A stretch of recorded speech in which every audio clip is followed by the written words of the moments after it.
At the heart of friendship, I think, is this desire to know and to be known. Desire to know and to be known. Yeah. I mean, that's what friends do. Welcome to the Soul Renovate podcast, where longtime friends George and Jim discuss spiritual formation, soul care, and how Christian leaders can grow in abiding in Christ. Over the next several weeks, Jim and George are talking about friendship. What is it really, and why is it so important to our walks with Jesus? Let's dive in.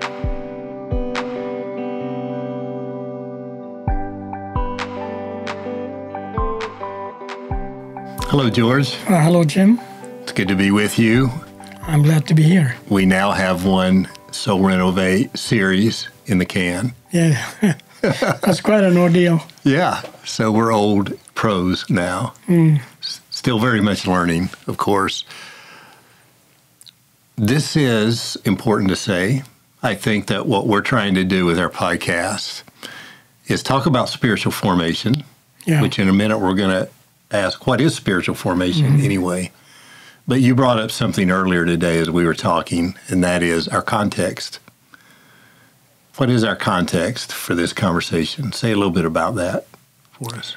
Well, it's our friendship. Our friendship is the context for this conversation, and how we come to this friendship out of the need to discover formative ways in our lives to be more and more like Jesus, and the friendship that we have that has participated or led us to this formation. So our friendship is the context of this conversation. That's right. We've sort of, over the last decade plus, both become friends.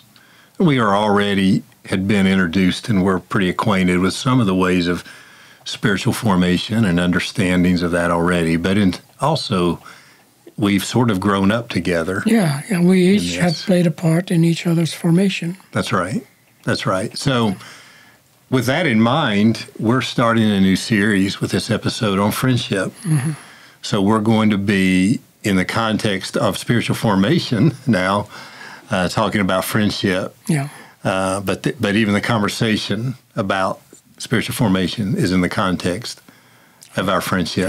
That's and right. Friendship is a big part of our spiritual formation and our understanding of it.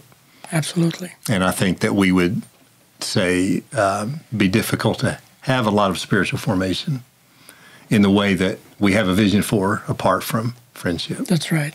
So I think one way to say this is to say that friendship is essential to spiritual formation. Yeah. It is essential.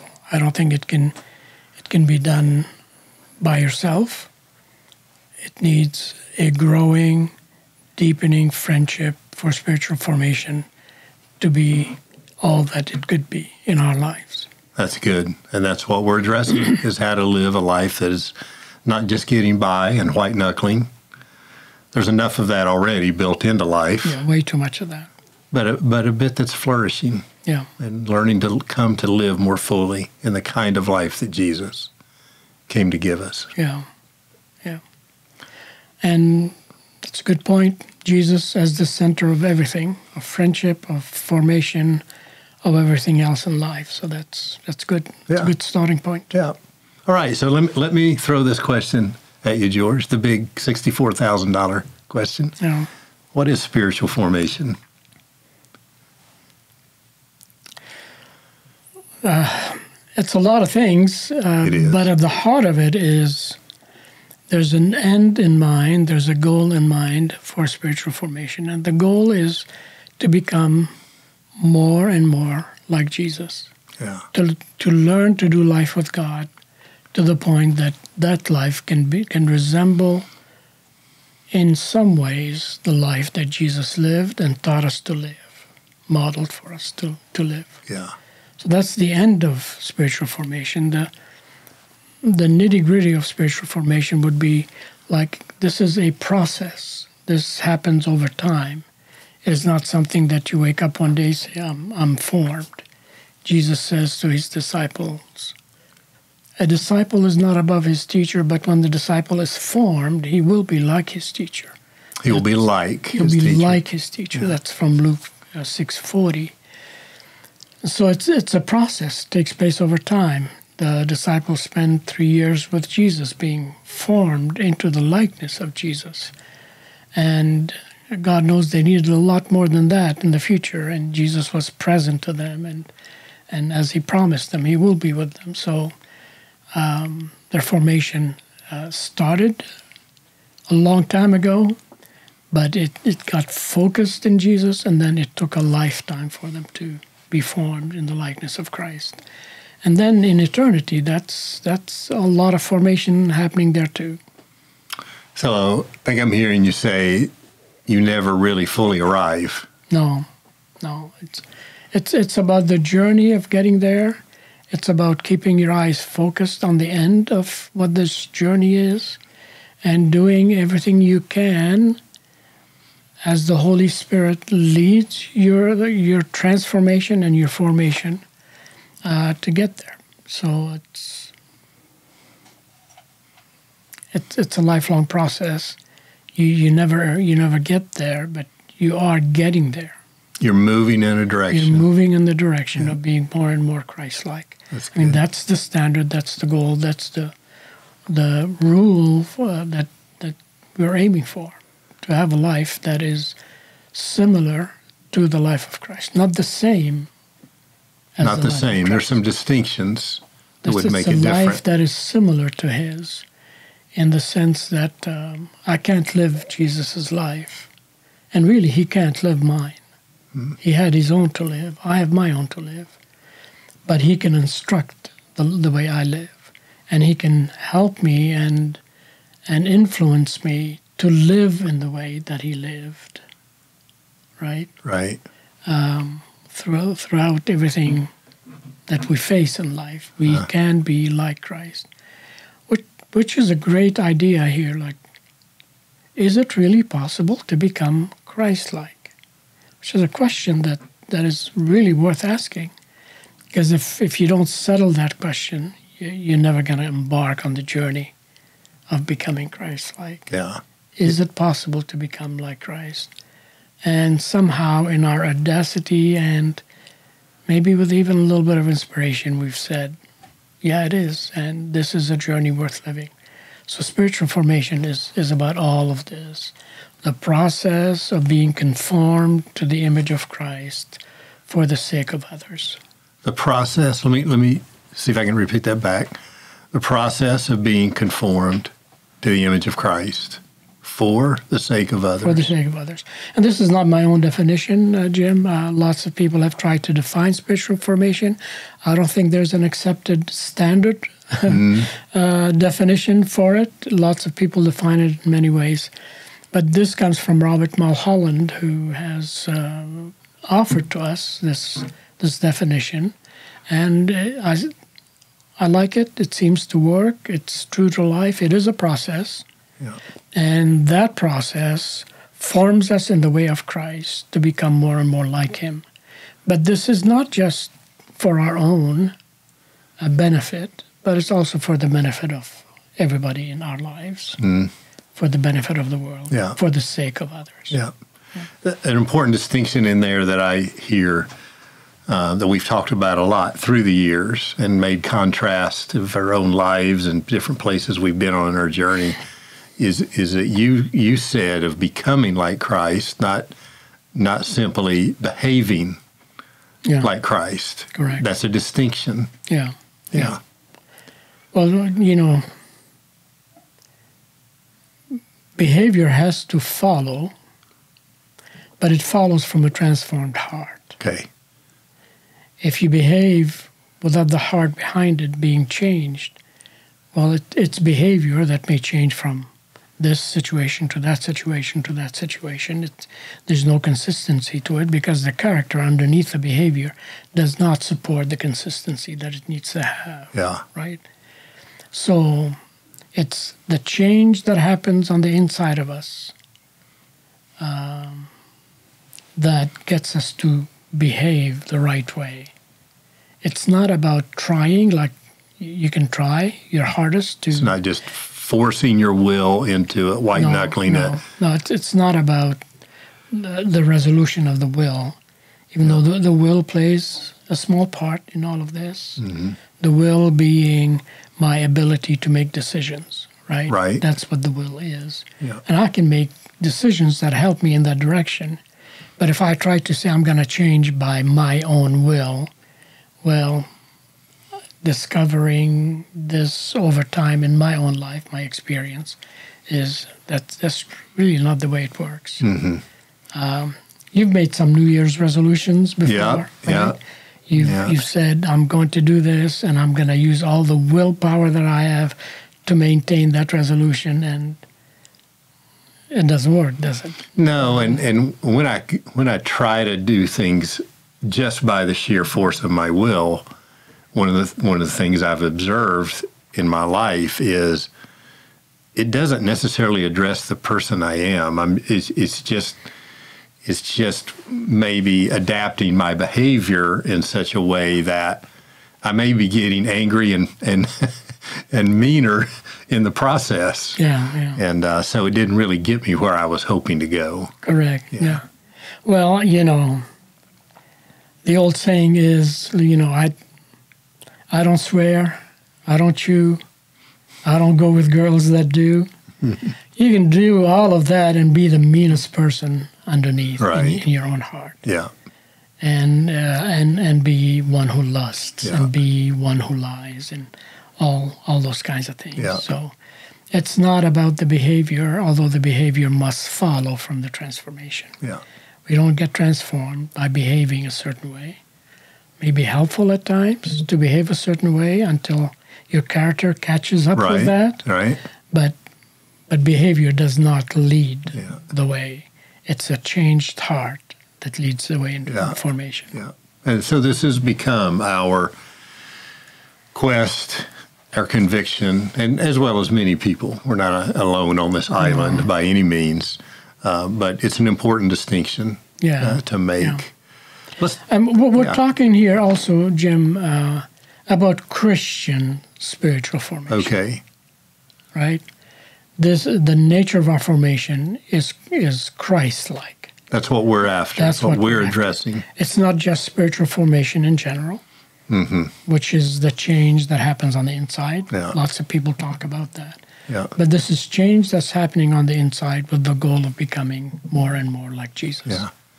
I remember Dallas Willard used to say, everybody gets a spiritual formation. Yeah, I remember that, him saying that. Yeah. Whatever do you think he meant by that? Yeah, we're always being formed. Yeah. And maybe you could even say, in one way or another, whether small, slight, or large, everything is forming us in our lives.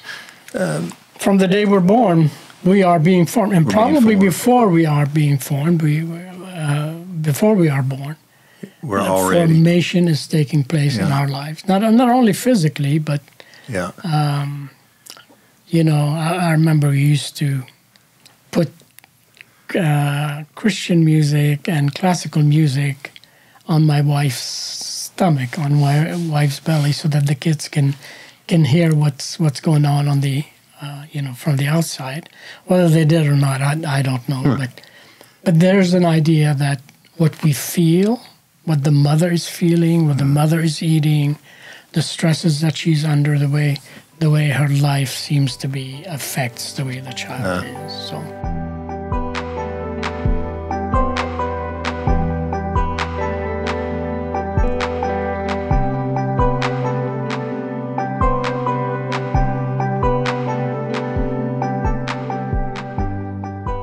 Did you ever try really good bluegrass music? Is that the banjo kind of stuff? Is that the banjo kind of stuff? I suppose, yes. I grew up in the Middle East. You answered my question. I grew up in the Middle East. Bluegrass was not part of the thing. But you might consider it. Yeah? Next time. Maybe worthwhile. Yeah. Yeah. Do I have to put a straw in my mouth? It doesn't hurt. It doesn't hurt. Yeah. Sure, try that. Yeah, that'll be fun to do. Yeah. So George, speaking of differences in upbringing, let's talk a little bit about this idea of everybody gets a spiritual formation. Yeah. Can you think of a time maybe from childhood or growing up whether it's culture, family, or whatever it might have been, religious upbringing that was formative in you, whether for good or bad or in between. Everything that happens to us is formative. You know, things that happen at school, things that happen in our home, things that happen with our friends, in culture and society in general. And I remember one of the things that like shaped the way I think and feel about certain things definitely came from my culture. For example, in growing up like 7 years ago now, I'm 75 almost, and growing up in Lebanon, we used to think, at least I used to think, and the culture thought this way as well, that women cannot be seen smoking, not in the home, and especially not in the street. If they smoked, they had to do it in hiding, because it reflected on their character if they were smoking. And we used to think of women who smoked in the street as women of ill repute. Like, these are not women you want to hang out with. Interesting. Right? Yeah. And then, I moved to the West when I was almost 20, and what happens then is I was seeing women smoking all over the place, everywhere. In homes, in the street, at events, sports events, whatever.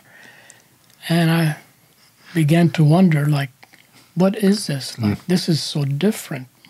My culture said these are women of ill repute. In fact, I remember the first few weeks, I wrote a letter home and saying to everybody, I think there's a lot of women of ill repute in here, you know, because there was a lot of women smoking in the streets. Yeah. So that's how formative some of these ideas that get attached to us, and we get attached to them, are about who we are and how we think and our formation.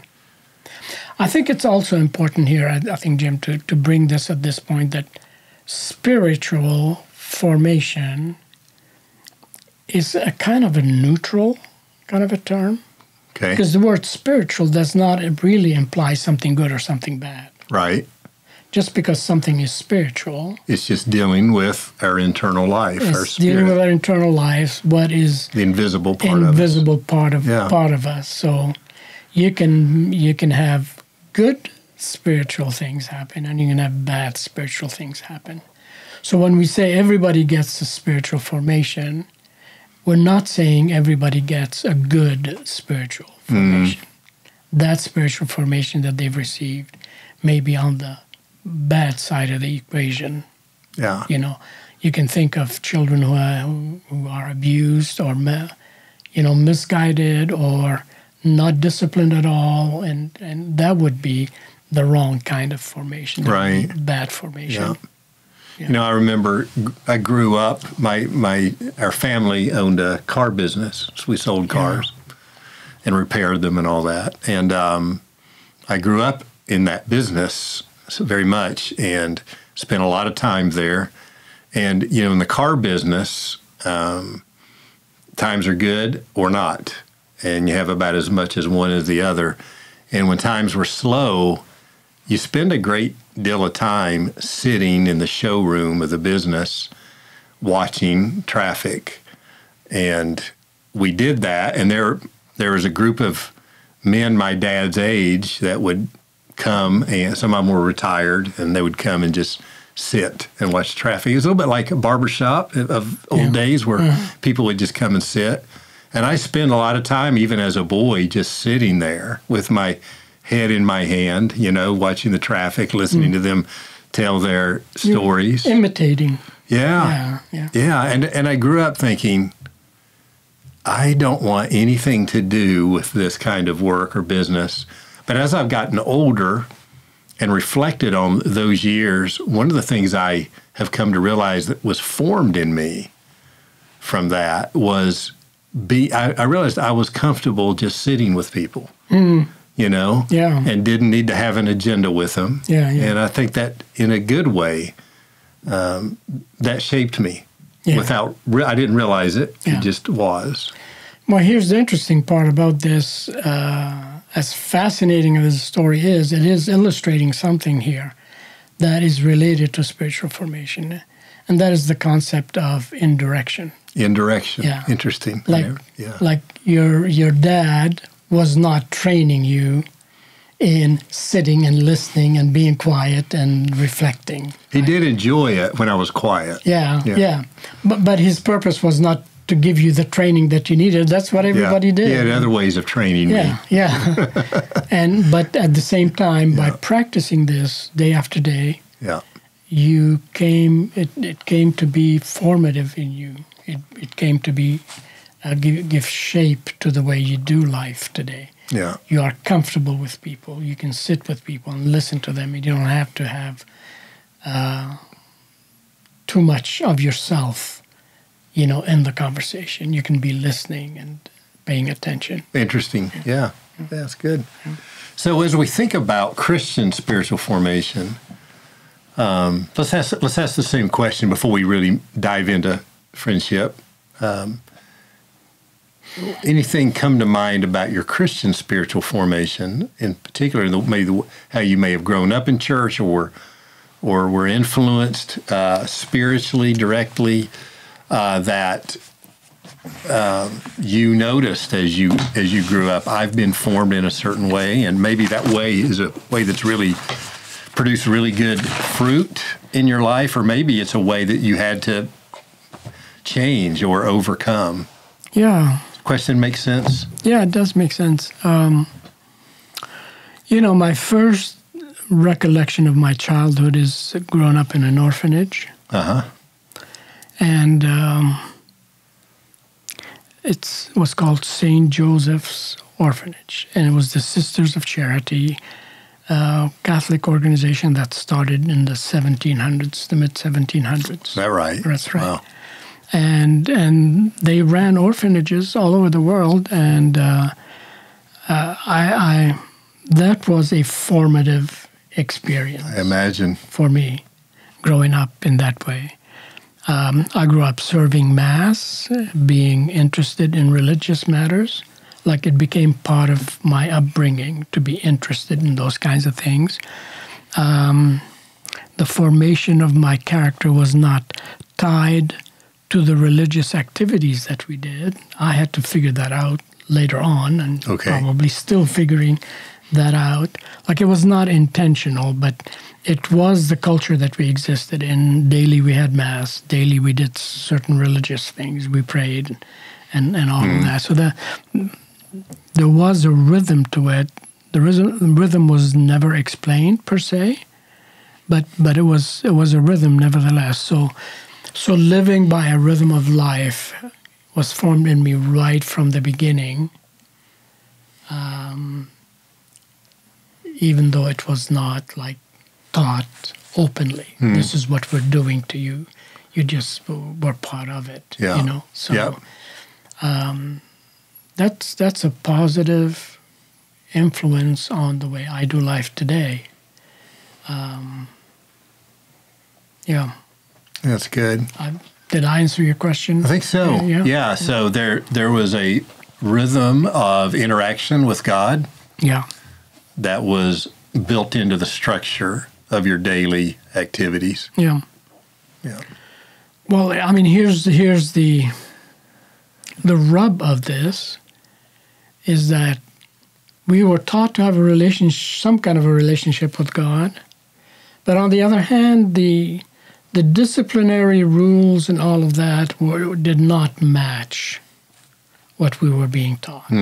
For example, I remember getting hit on my hand, on my fingers with a strap for making a mistake in doing a math problem. Oh, wow.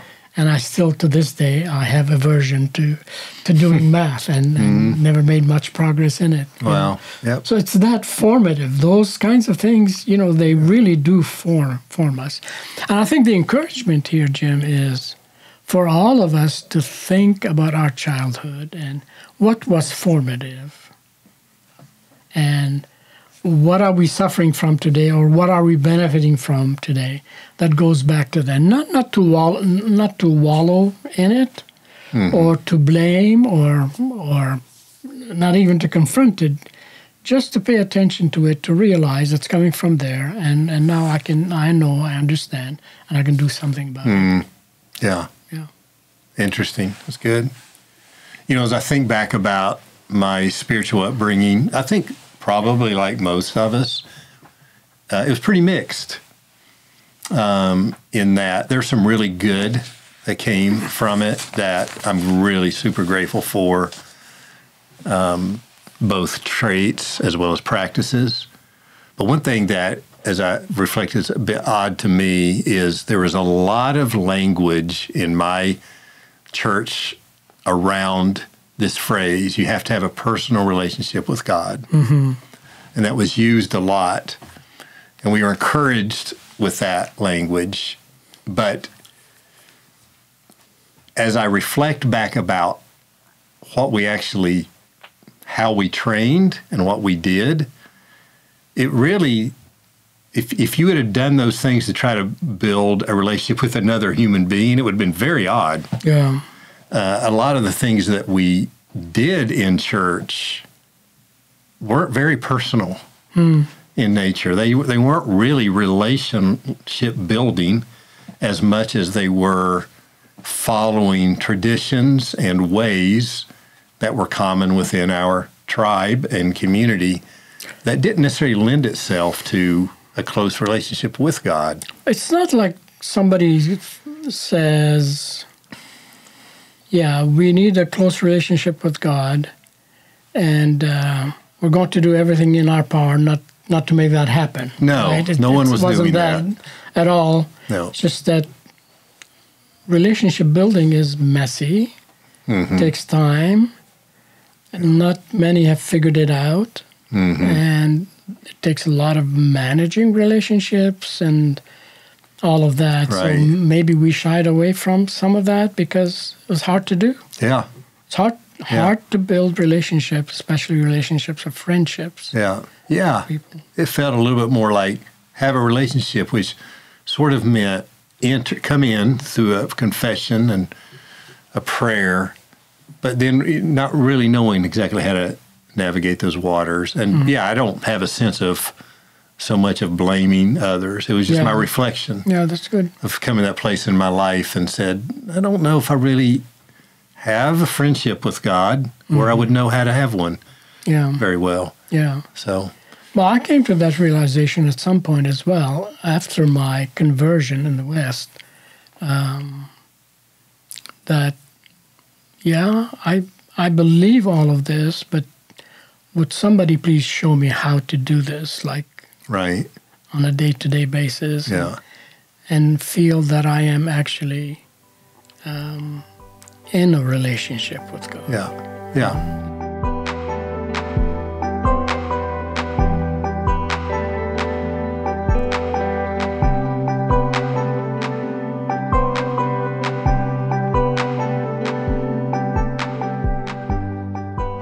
Well, that leads us right into friendship. Yeah. We've come to see our relationship with God as one of friendship. It's not that we don't struggle with it still, too, but we've seen it. So what do you think? Do you want to start with reading a passage of Scripture, or what's on your mind as we jump into this topic? Maybe there's a couple of things that still need to be said. At the heart of friendship, I think, is this desire to know and to be known. Desire to know and to be known. Yeah. I mean, that's what friends do. They share stories. Yeah. They experience certain things together. Right.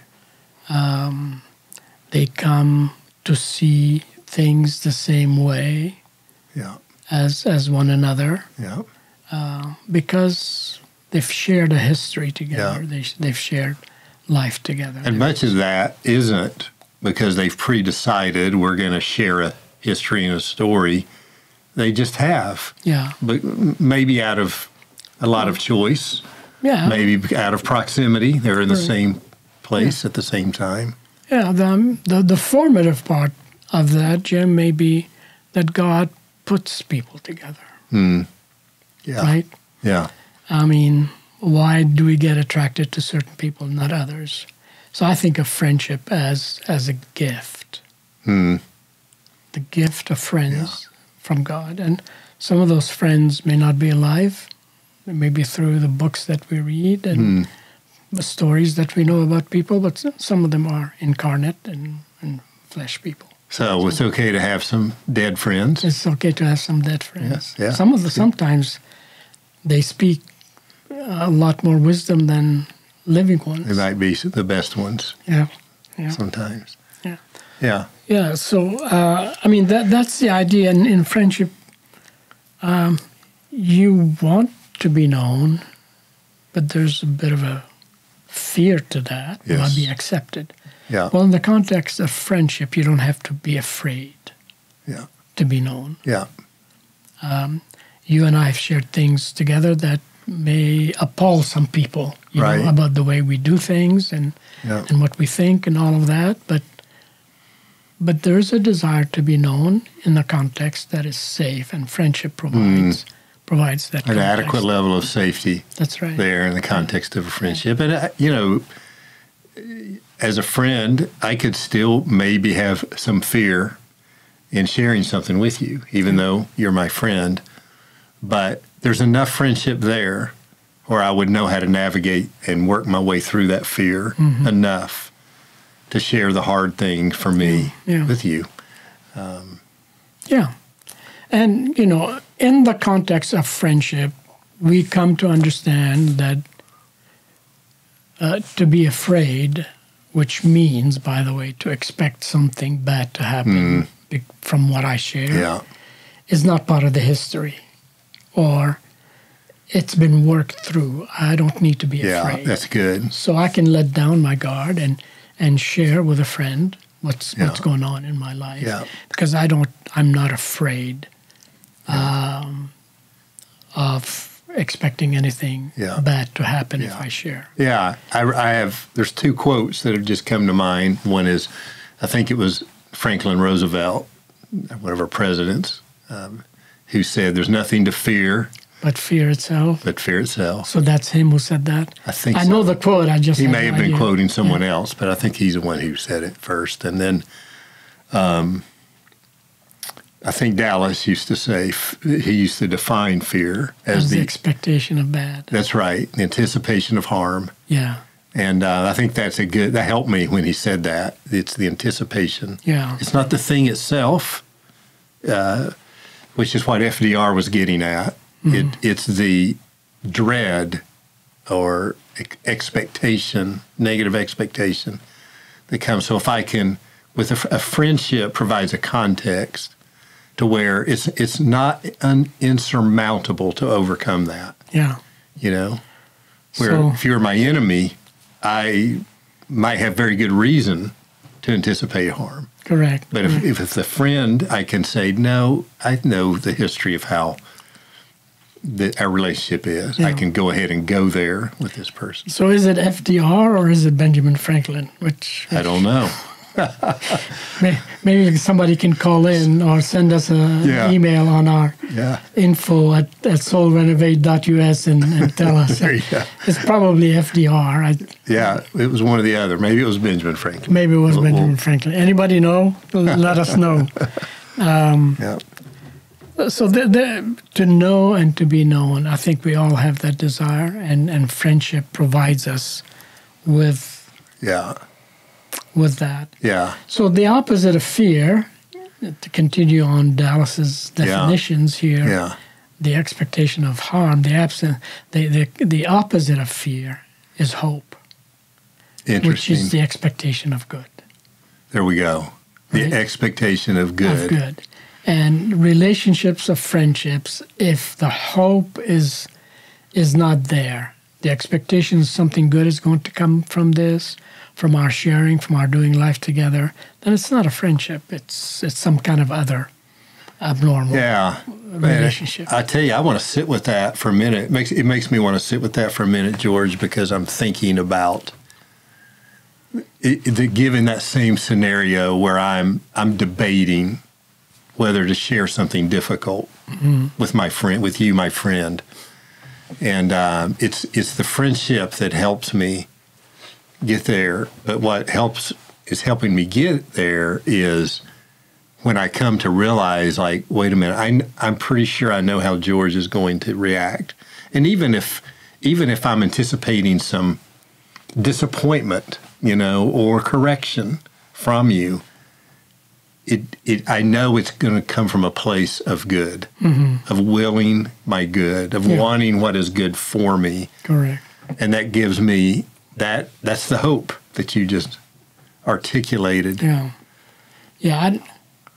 Friendships that do not have hope guiding the friendship, I really don't know what they are. Like, if you can't come to your friend and expect good to come from that friendship, why would you even have it?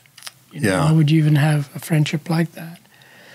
There are people who thrive on being negative towards one another and beating one another up when they do something bad and wrong. And what that does, it just shuts you up. Friendship doesn't continue, doesn't Fear is grow. going to pervade. One way or the other. And then you become selective, you become vague, and you're not sharing, you're not doing life you're together. tiptoeing around, or you're being very strategic in what you're saying and not saying, and it's a lot to manage. And after a while, that's exhausting. Well, maybe I can mention here the 5 ideals of friendship, and just mention them. And we'll delve into them later. Come back to them in the series. You have to have love and respect for the person that you are in friendship with. Is that 1 or 2? Is that 1? They're the same. Okay. Love and respect. Love and respect.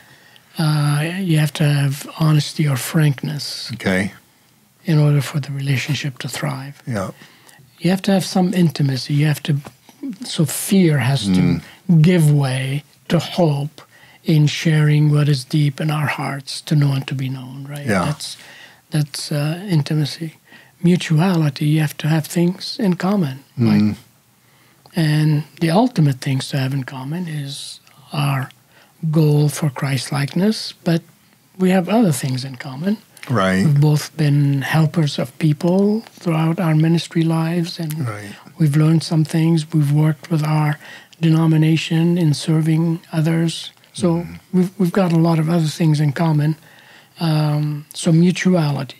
Mutuality. That's the 4th. A goal that we have that is mutual. And then accompaniment.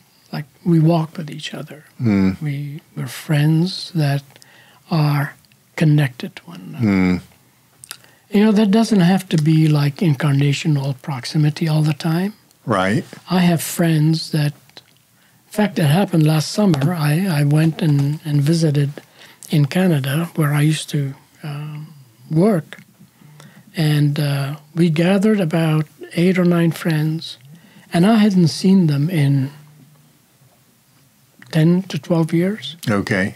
And we got around the table and started eating together, and within a minute or 2, we were back where we left off. Wow. So friendships that build on hope and honesty and mutuality and intimacy and love kind of persist throughout our lifetime. I have a friend who writes to me, and I write to him via text almost on a daily basis. We check on each other. Is that right? We quote things to each other that we're learning, and he's actually my father in the faith, Paul Johnson, and you've talked a lot about him. I talk a lot about him, but we have a friendship that has lasted now pretty well 50 years, and will continue on for the rest of our lives. We sharpen one another as iron sharpens iron, without any fear of letting down our guards or having to wear masks. So hope gives you that ideal that we're looking for. That's good. Well, we're going to land it, I think, because I think that we didn't quite get to Jesus yet, but we will. The next one, I think. This is what we're after. Is to be formed in the way with this particular series of friendship. And one of the things that we say a lot we start with Jesus. Yeah. We start with Jesus. And so that's what we'll do on the next one. Yeah. Yeah. Next episode, let's look at Jesus, begin looking at Jesus. I don't think that we're going to be able to tackle that one in one episode, but let's begin looking at him as a model, a trainer, a teacher, an example of friendship for us. Yeah, wonderful. I'm looking forward to it. As I am well, and I just have this sneaking suspicion, and maybe it's even a little bit more than a suspicion. I think it's an awareness that I've got a lot to learn myself as we go through this. Jesus is the best teacher who ever lived. Yeah. And he's the wisest and most intelligent person who ever lived. Yeah. Whatever you want to know how to do in life, you gaze on him and he will teach you how to do it. Okay, let's do it. Yeah. All right. Thank you so much for listening to this episode of the Soul Renovate podcast. Any of the scriptures or resources that we mentioned in this episode will be linked in our show notes. If you enjoyed this episode, be sure to leave us a review and subscribe on your favorite podcasting app, because it really helps us to share these conversations with more Christian leaders like you. And if you have any questions you'd like Jim and George to answer, you can email us at info@soulrenovate.us. Soul Renovate is a ministry of Christ First Counseling Center, and it exists to propel Christian leaders to abide in Christ and grow in his likeness. Soul Renovate is made possible by the generous support of people like you. If you'd like to support us, you can do that on our website, soulrenovate.us. And if you'd like to learn more about Soul Renovate, you can also do that on our website, soulrenovate.us. This podcast is produced by me, Dalton Huey, with the help of Gil Hara. Our cover art was designed by Hannah Huey, and our music is by The Fox's Forest. Thanks again for listening. Until next time.